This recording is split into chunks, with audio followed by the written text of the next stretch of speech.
everybody, and welcome to GenFriends. I'm your host, Sherry Hudson Passey from Carolina Girl Genealogy. And as you can see, we've got a fabulous, fabulous panel. We've got Laura Hedgecock from Treasure Chest of Memories. Hi, Laura. Hi, good evening, everybody.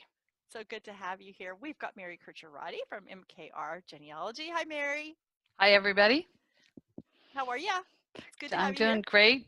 Good, good. And we have Terri O'Connell is here with us tonight. It's been a while since you've been able to join us, and we are so happy that you are here.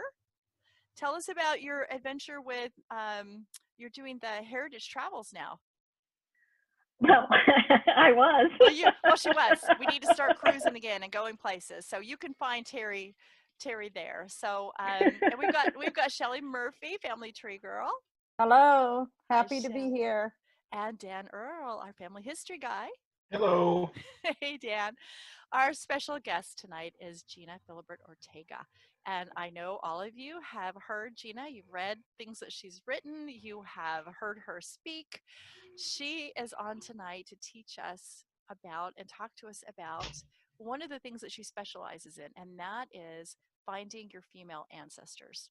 And so we are really, really grateful to have you here tonight. And if you're looking for Gena, one of the places that you can find her is Gena's Genealogy. She writes for that blog and so many other things that she does. I don't know how she does it all, but Gena, thank you so much for being with us tonight. We are so happy to have you.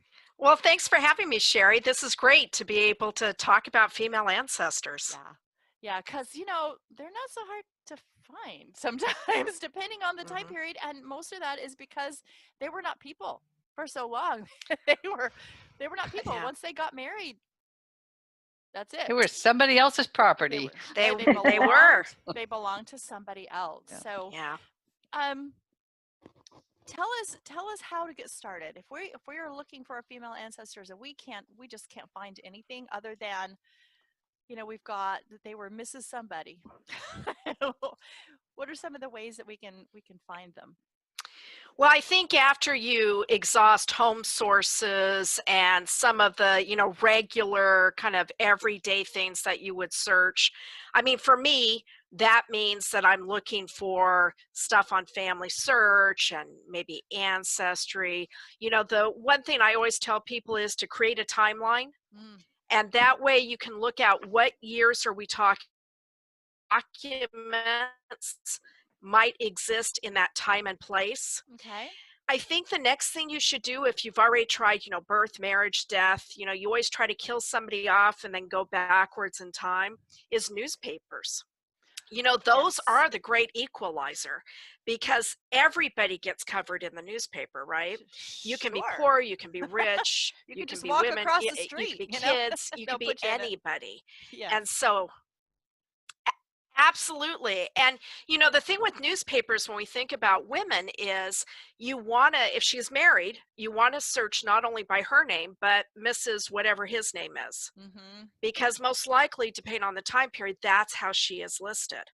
So we need to think about name variations and write those down and search by all of those. But newspapers are fabulous. I mean, even if you look in the 1700s, the first U.S. newspaper is 1690. Women are listed, and they're not listed in stuff that you might expect, but things like, I love those post office lists where it lists everybody who hasn't picked up their mail. Right. And some of those are according to gender. So really easy to search. But there's other things as well. And we forget, the thing is we think women were only housewives, and that isn't true. Women of color have always worked. Women who are impoverished have always worked. Women who are widows work, unless they married someone who was really rich and he left her a lot of money. So have always worked. And those early newspapers, you might find them in advertisements for their business or, whatever, just little mentions. So really the newspaper is one of the first places you should look. Anybody got an experience with that they want to share? I know I found a lot of people being Mrs. So-and-so. And so I've had to make sure to look for that, like you said, for that husband's name. When you can't find them, you'll see, Mrs. W.T. Smith or whatever, and sometimes we forget to do that because they didn't have their own identity a lot of times. And just recently, I found for a client, one of their female ancestors, like you said, in the advertisement for a business that she was working for. She was working for her father's store, and it was an advertisement for things you could buy in the store, and she was recommending things. So that was really fun.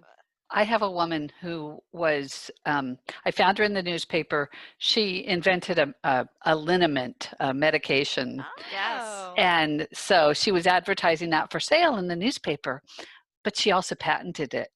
So I was able to find her in patent applications. That's cool. That's awesome. That's very cool. Well, I'll tell you, so one of the women I've written about is Mary Ann Patten, and she was a New Englander. And when she was 16, she married her husband, Joshua Patten, and he was captain on a clipper ship, and he decided to take her with him. She was 19 at the time and pregnant. So she goes with him, and they were going to San Francisco. So what happens is he is basically the first mate or, co-captain. He is in his cabin. He's been basically, he tried to start some stuff and he was relieved of his command. The second mate doesn't know how to navigate. Well, so she takes over the ship. She stops a mutiny. She's pregnant. She reads medical texts in her spare time. Oh, wow. And then goes to San Francisco. They get off the ship and then they eventually go back to New England. Well, she dies at a very young age. She dies of consumption at 24. So a few years after all this happened. Now, here's a young woman. She doesn't live very long. She does have a child. So there's records there. She had a husband. He dies soon afterwards as well. So not a long time to leave a paper trail. But in the newspaper, when she dies, there is an article about her throughout the United States saying, do you remember this heroine? Wow. And it tells her story and talks about how she is a heroine among women. Wow. Now, here's somebody who otherwise would be totally lost. And I think the point is we don't know what we don't know. And you may think your person was just everyday, but yeah, maybe they invented a ligament and that we don't know about, or maybe they did something naughty. That gets in the newspaper. Exactly. Besides her liniment, she also did do many naughty things. Exactly. Well, I figured that. Usually those liniment women are a little. Yeah. Good for her. So sounds like Outlander. She was a healer. Yeah. Yeah. So, that's why the newspaper is so fabulous. I mean, there's other records too. Obviously, one of the things that genealogists forget to do is to look at archival records. Mm-hmm. And archives have wonderful records for membership organization, for your fan club, for churches. And that's where we find, women. Right. When we research women like we research men and then wonder, why can't we find them? Well, of course you can't. Right? They weren't men. They had very few legal rights until later on. So where should we research them? Well, in what they were doing. And they were doing things like, doing community cookbooks or doing signature quilts or joining the Women's Relief Corps or whatever. And that's how you document them. I know I found some fabulous letters and things like that in manuscript collections. You're not going to find those letters anywhere else, and you're not going to find any information about those women anywhere else. And so somebody luckily, kept hold of those and then donated them so other people can find them. Little things like, the little cards where people would come calling, those kind of things, Mrs. So-and-so came by, that kind of thing. And how wonderful. It's just, some of their day-to-day activities. So you've got to kind of really dig. Well, you have to approach it differently than we're usually taught as family historians. And that means you have to do real research. And I'm not putting down normal family history research, but when you exhaust what you know about, then you've got to go outside of that. and you've got to look at archives, and you've got to look at digital collections and books that were written at the time. And I'm always amazed when you do take a little bit more effort and look at Internet Archive, for example, or a digital collection. Some of the stuff that you can find that we have no idea exists because it's not something we're familiar with. Right. I see first Shelley's got a question, and then Dan's got a question. Yeah, well, one thing before I read the question, you just reminded me. I need to go back. We have an 1875 letter from a mother to a daughter, and it happens to be my third great grandmother supposedly wrote it. Well, we're not sure, because I just thought, did I ever check the census? And you mentioned that. Could this woman read and write? So I made a note to go back. Because then I would have an actual letter from the third great grandmother if she actually wrote it. And it was written in 1875. And it's her daughter, and she's talking about who died in the neighborhood and that they miss them and all that great stuff.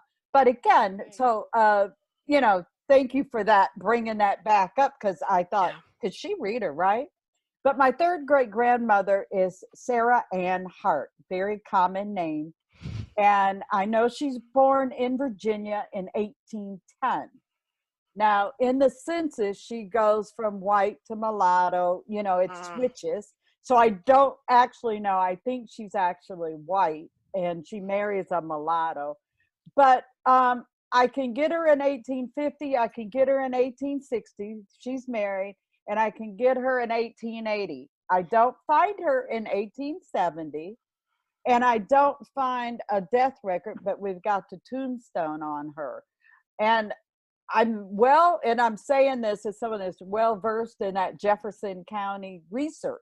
I mean, I've got a whole bookshelf full of resources, just like going to the courthouse, but I am missing something, because she does move in with her daughter. And then her husband happens to die in another county, which is next door, which is Clark County in Berryville, Virginia. And Jefferson County used to be Jefferson, Virginia, of course, until 1863. So I've looked for the misspellings. I've looked all around. I've done the fan, and I pretty much know Jefferson County, but for some reason she's poofed out of my access, and I can't find where she was born. And that's really probably where she was born or who her parents were. So Gena, do you have some tips for Shelley to? Yeah, that's what I'm looking for. Is there something else? The census is clued back. Could she read and write? I mean, that might help me on something, Well, so a few things that come up that are kind of easy things you've probably already done is, you said you've searched all the different ways, wildcards and everything. Another thing is to go page by page, which is a pain, but sometimes we have to do that. And then try a different site that has the census. That might be worth a try. Okay. The other thing is to look at some archival collections and see if she was a member of a church or some other group that would document her. That's probably what you're going to have to do next. I mean, the problem with the census is, I guess it is possible she wasn't counted, or that she was in some so totally random place you would never expect that she's not in there. So it might the census and look at something else for that time period. And I just think archival records. I'm gonna do the newspaper look. And the newspaper. I'm definitely gonna try the newspaper look. So what about the state census too? They have one, Does Virginia have a state census for that? I don't remember off the top of my head. So just one suggestion. I don't know whether they're available for your county that you're looking at or the counties where she lived, but I have seen some counties that did a legatee index. So for wills and so the people who are heirs in wills are named. It's not the testator, but the people, they're heirs. And I've been able to find people's parents because they are, a married woman who's mentioned in the will of somebody with an entirely different name. And then, that when you actually get the will, it says, to my daughter, so-and-so I give. Yeah, I didn't find a will for the husband, but I'm going to Right. go after the last name Hart is very common up in this area. And all of you have heard of Jefferson County, because I'm going to say Harper's Ferry is in Jefferson County. And so it's not an unknown area, and there's a lot of history there, a lot of history. And you Oh, know, thank you Shelley, for that. if you're going to look at newspapers, if you go to Genealogy Bank, the nice thing about Genealogy Bank is they have an exclude. Mm-hmm. And so when you do a search, so if the last name's Hart, you could exclude words Right. like love Mm-hmm. or whatever normal newspaper articles you find with the word Hart. And so that might help you narrow that down to people whose names are Hart. The other thing you can do is you can put it in quotes. So her first name Yeah. and last name in quotes in the first name field. And Mm-hmm. that also might help you to narrow out and get rid of some of those results that are Right. not part of what you're looking at. Great. Thank you. Laura? Yeah, I wanted to revisit the newspaper availability. Mm. And so I thought it was interesting that you said impoverished people, because I have a bunch of poor farmers, and I can, and I don't, I've never found newspapers in those areas. And I wonder if it's a rural versus urban thing. Because I haven't found hard, I mean, because where they came from was a big county, and there is a town within a 45 minutes that's like one stoplight. But it doesn't mention much. So I was just wondering what your experience is with that. Well, so you're going to find people who are poor in things like, you know, mentions about what's going on in court this week or this month or this, you know, quarter or session or whatever, the legal notices in the back, criminal activity, if that's going on, taxes. So the other thing is if you are in a big, you know, place, obviously, you know, it is going to be different than a rural area because, you know, only certain people are probably going to be mentioned. You know, if it's Chicago, for example, your immigrants and poor people probably aren't going to be in that newspaper. But if you're in Austin County, Texas, in Belleville, where some of my family's from, yeah, they are going to be. So it does matter the place and what kind of articles there are and what the time period is. I mean, one of my great grandmothers, she ran the poor farm for the county. Well, she ran it because she was poor, but she was land rich. And so she was able to take care of other people and get money that way. So she's in the newspaper for that, but she is poor. That's really interesting. I've got some poor. That doesn't come out. I've got some poor family too. I've got lots of poor family. Yeah. But I've got some ancestors who ran the poorhouse too. But I think it's because they donated or they used some of their land for the county to use as their poorhouse, and so they would take care of it that way. And so what would happen is the county would decide whether to give cash payments or have like a poor farm or an almshouse. And people could be contracted to run the poor farm unless, you know, like San Francisco, I'm doing a study that I'm going to talk about for NGS about the county almshouse. It was a county facility, but the one that my ancestor ran, that was on her property. They lived in her house, and she eventually lost that contract to another gentleman who decided he needed to do it instead of her. And so, but then when we look at that, and those are people we wouldn't expect to see in a lot of records. They're impoverished. They're not, you know, they don't have land. They don't have stuff. They're not leaving wills. They're not doing all that. So instead, you know, you find them listed in things like the census or things like, you know, any kind of report, maybe for the almshouse or for the poorhouse, stuff in the newspaper. So there's other things, archival collections. So that's when you have to be a little more creative. I think one of the things that I always try to get through is if you think like a historian, and what would a historian, if they were writing a book like Shelley about your ancestor, where would they look? Because I think about, there's a wonderful book about Ona Judge, who was one of, do you know this book? And I know, I have it and seen the little you know, they did a little clip like a movie on her. Yeah, and seen the talk a couple times. Yeah, a professor wrote that book, and Ona Judge was one of George Washington's slaves, and she walked away one day, and she never went back. Away. Yes. Well, it Never was been actually caught. Martha's, and she Never was never been caught. And That's she the was never name of the caught. book. Yeah, Never been yeah. caught. Yeah, I've read that book too. Yeah. So then you think about how would you document a woman like that? She's enslaved, so how many records is she leaving behind? Well, so this author, what she does is she does find her in things like, you know, newspapers, but then she also documents, like someone mentioned, the fan club.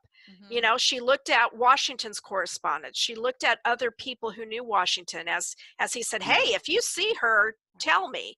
You know, the ads he put in the newspaper asking for her. Well, Ona Judge did a lot of stuff.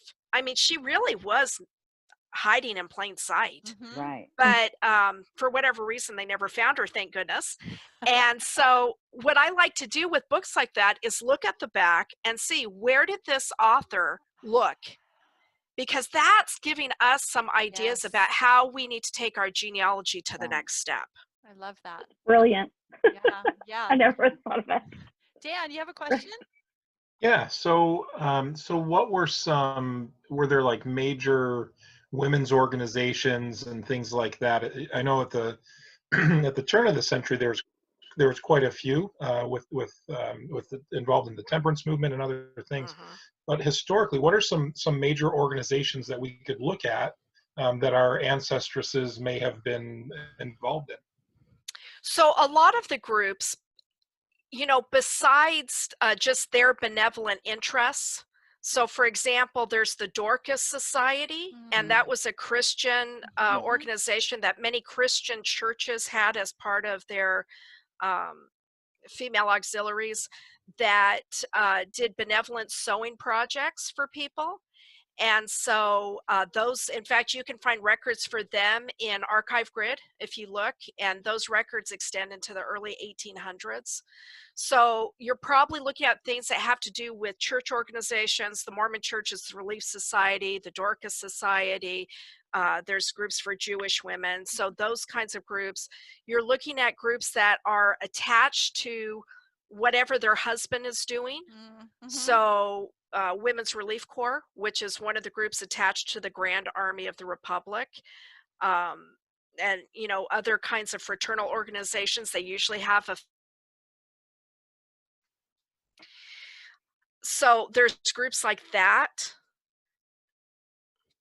Yeah, you know, a lot of times what I do is I look at the city directory and flip to the front and groups it shows in that area, and that's how I get an idea for what might exist. Oh, that's a great There's also, you know, before 1900, you're talking about abolition groups. You know, and you mentioned suffrage. There's also anti-suffrage groups. It's erroneous to think that women all wanted the vote and they all wanted to do things to empower women. They didn't. No. And so so you find those anti-groups as well. Women prior to the 1900s were also very concerned about women and animals and children. And so they would put together groups that would help for, you know, stopping cruelty to those three groups. And sometimes that would involve helping women be financially independent and not be a victim of either an abusive husband or that their husband had died. And so you find groups like that, like the Women's Exchange, and that they're helping. You also find groups that are concerned about things like poor food quality, like milk. Milk used to be tainted, and so they're doing that kind of thing. So I don't know that I could give you a running list of every group name, but those are the kinds of things that they're working at. What I usually, besides the city directory, is I look at the newspaper and see who's meeting, and that usually gives me a lot.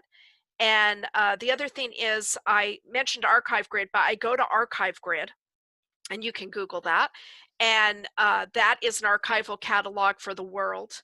And I put in the place, like Shelley told us the place that her ancestor is from, and I see what exists for that place.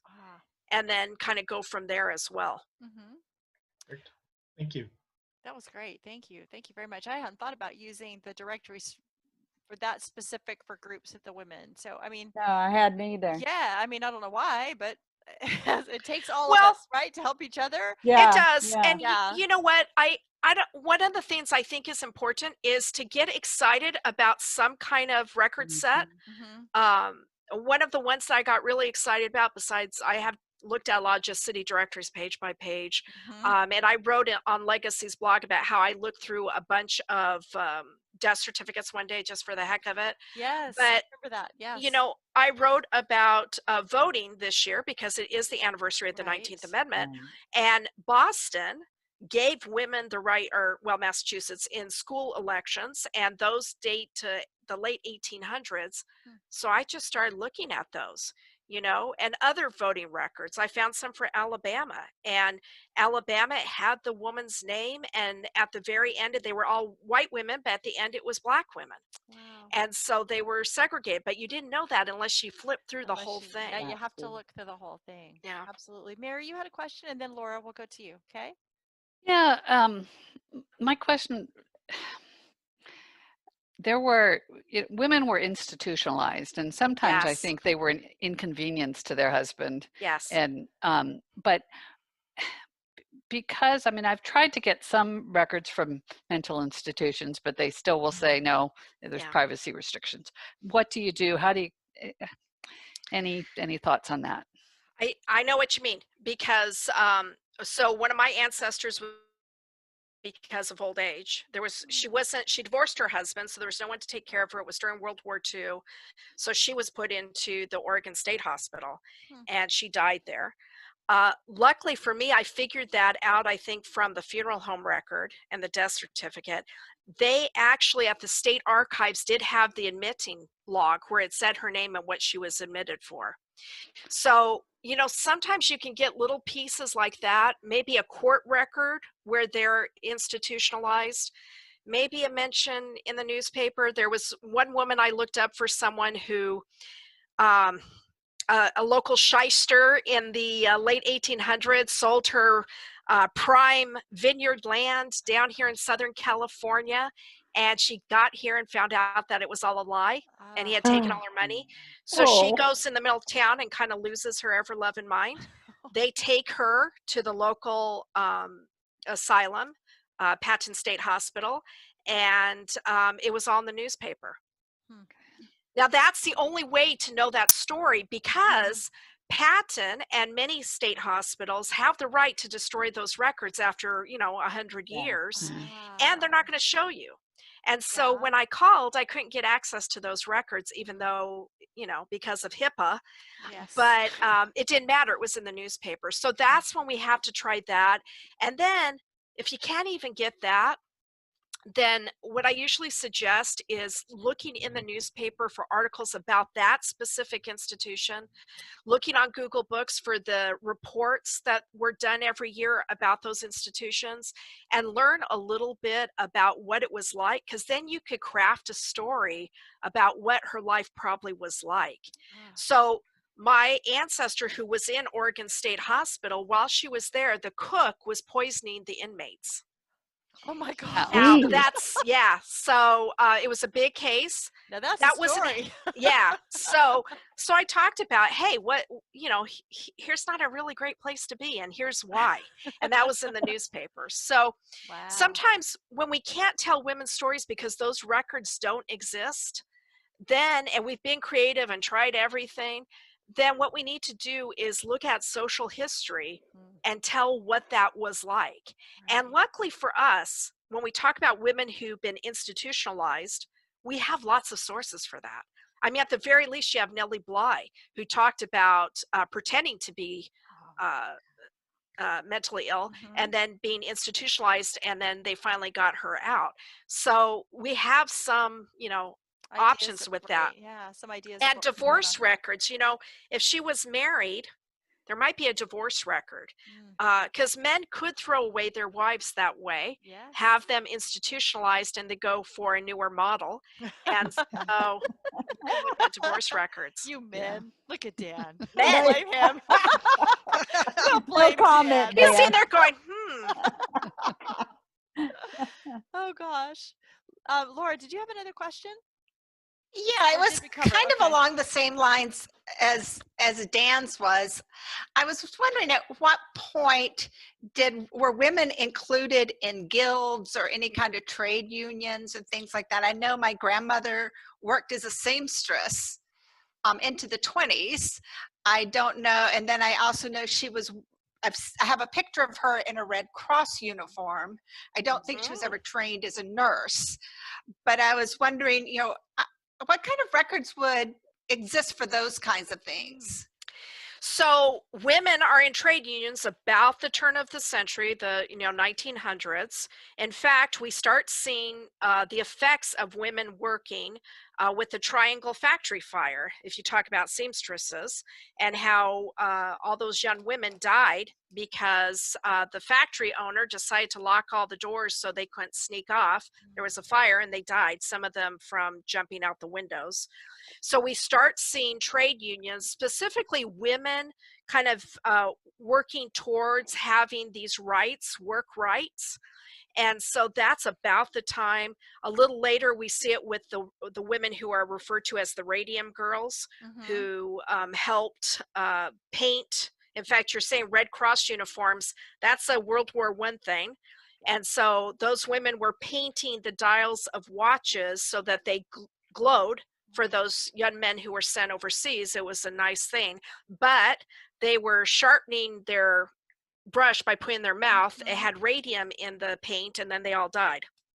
So we start seeing them fighting for their work rights there. So we start seeing union records about 1900s.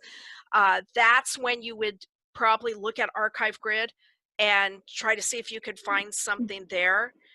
And you could definitely find stuff about seamstresses. The World War I thing, World War I, that's when we see women going overseas and being on the battlefields because they're nurses, and Red Cross was responsible for that. And in fact, National Archives has those Red Cross records. So I haven't found those, but I do think she did something in a volunteer capacity in Virginia. Well, and I'll tell you, if you go on to Internet Archive or maybe even Hathi Trust, there are books, there are honor roll books, which always to me sounds like everybody who died, but it's not. It's the people who helped with the war effort during World War I. There's lots of those books that list women, and it shows them and the different groups like Red Cross that helped out. Now, I'll tell you, kind of back to what Dan's question was, and it's downstairs so I can't look at it real quick, but I have a book about women's organizations during World War I that I can give Cheri the title, and you can put it in the comments and look it up. It is available online for free. I just happen to have a copy of it. Great. That's wonderful. Terri, do you have a question? I don't have any questions. And that's fine. You've given a lot of great information. I know. I was just making notes over here. Learning, and that's what I'm doing. I'm making all these notes, but I just wanted to make sure, that I didn't want to leave anybody out that might have a question. I do want to say, going back to newspapers really quick, and we talked about, searching in there. We didn't specifically talk about obituaries, but my great-grandfather, following his siblings, I was able to find through like a brother's death that one of the sisters remarried. Yeah. Right. I would have never have known to, like, she just fell off. I couldn't find her anymore. And then I was like, oh, so she's got a new name. So. Well, that's the best thing about obituaries for brothers or parents is you can look under her married name, but find out what her maiden name was. Right. Exactly. And so that's the best thing about obituaries. Right. And so many times that's how we find we have to look up the records of the men. And a lot of times the records of the men in their lives will lead us to the women. And so absolutely. And I think the thing is, it's just like with the fan, the friends, associates, and neighbors, obviously you have to start with her. Then you look at her husband or father, you start expanding that search. But we also have to remember there are records that are specific to women. Right. And so we've got to include those as well. But, it's one of those things where you have to do everything. And I think what's important is that research is a process, and it takes a long time. And we don't like it to take a long time, but it does. And if it, if it was something that you got done really quickly, we'd all move on to some other hobby. So You got that right.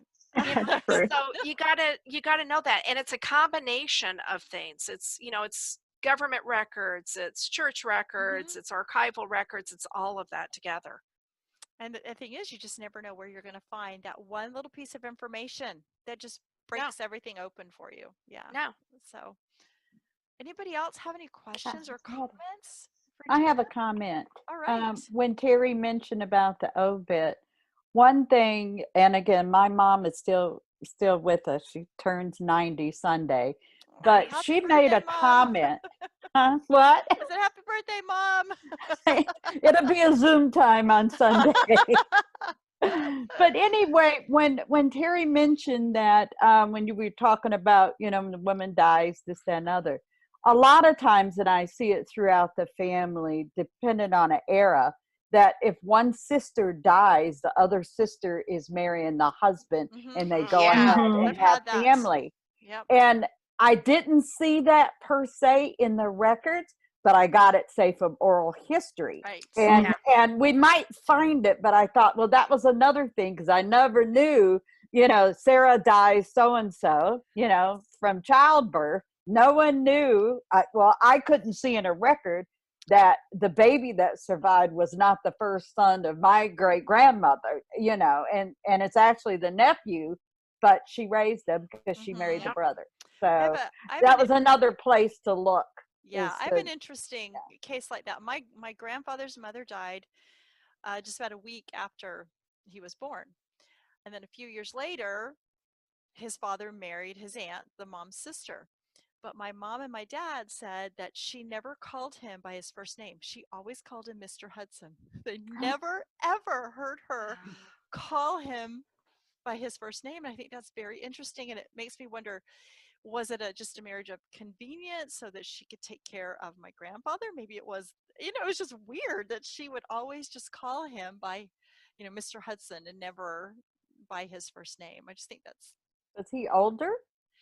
Not by much. No, actually, she was the older sister, and he married the younger sister, the prettier sister, which is a terrible thing. But you look at the pictures, and it's just a fact, And so he married the younger sister. She died from childbirth fever, a week after he was born, and then. But he didn't marry her right away. It was several years later. He went to live with his grandparents, and I'm wondering if they had gotten to a point where they couldn't take care of him. But the sister had not married. And so they were like, well, I need somebody to take care, because he was working in the logging industry. He had to be gone. Grandparents couldn't do it anymore. So I'll just marry the sister, because she can't come in and live in the home if we're not married. So, well, there's a benefit to her to be married, though, and to insist on it. Yes. Because for women, that's where your financial security is. Yes. And so she's better off saying, yeah, I'll take care of the kid, but you have to marry me, and I don't care if we like each other or not. Exactly. So that gives her something. Sure. It gives her rights to, some land. It gives her some inheritance rights. It, helps in some ways. As a single woman, depending on where you are, you also have some, but so much of that was tied up into being married. So there's a real benefit to being married, whether you like the person or not. Exactly. That's just a funny story that my parents always like to tell every time they went to visit. I never heard her call him by his first name. So it was just odd. Anybody else have any comments or questions for Gena? Gena, this has been really, really interesting. I've got all these little light bulbs have been going off in my head about good. And I think I'm making notes. Yeah, really, that's one of these good things about just getting together and talking about these topics, is that we get in our little habits of how we research, and then we hear somebody else talk and we're like, oh my gosh, why didn't I think of doing it this way? And so it's one of the benefits of having us talk together, and that's what we try to do. I agree. And you know what? I benefit from that all the time, because I'll ask a friend, what do you think about this? And then that person will say to me, well, did you do this? And it'll be something really kind of like, oh yeah, I should have done that. And, and then I feel stupid because I thought of all this creative stuff, but Exactly. so I agree. I think it is important. Yeah. Mary? I just want to make one comment. I mean, you mentioned early on about searching for a woman by her husband's name. Yeah. So Mrs. Clarence Wilson. And I will contend that every single character that you type in, there's a chance for error. Absolutely. And so if you just type in Clarence Wilson, you're going to get all the Right. ones that say Yeah. Mrs. in front of it. Exactly. Yeah. So You are. I never put in the Mrs. Yeah. That's fine. But you also need to think about all the name variations for him. Right. So Yeah, C. right. Wilson CW, or whatever. yeah, And all that. Right. Absolutely. But Yeah. you could also have just Mrs. Wilson, Mm-hmm. which is not something we like because that gets too many Right. hits. I've got someone who isn't married and she's always Miss Proby, which I absolutely hate because she has a sister alive at the same time called Miss Proby. Right. So you don't know which is which. Yeah. Absolutely. Absolutely. Yeah. Anybody else? Anybody else? Great discussion. Yeah, great. Yes. Gina, Thank you, Gina. It was great. Thank you. So I have much. a whole page of notes. I know. I'm like, okay, I'm going to tackle Yeah. my female ancestors that I haven't been able to find. And I've got just, we all look at our tree and we've got just the first name. Yeah. Mine, I've got this Charity that I've been looking for forever and it's still just Charity. I don't know anything else about her. So this has given me a lot of things to think about. And wish I had more time to work on my own genealogy, but Yeah. she's going to go to the top of my list of some of these tips. So thank you so much for joining us tonight. We sure appreciate it. This has been really fun. Thank you for having me. Thanks to everybody on the panel for being here and your wonderful questions and your comments. And we will see you next time on GenFriends. Bye, everybody. Bye. Thanks. Bye. Bye.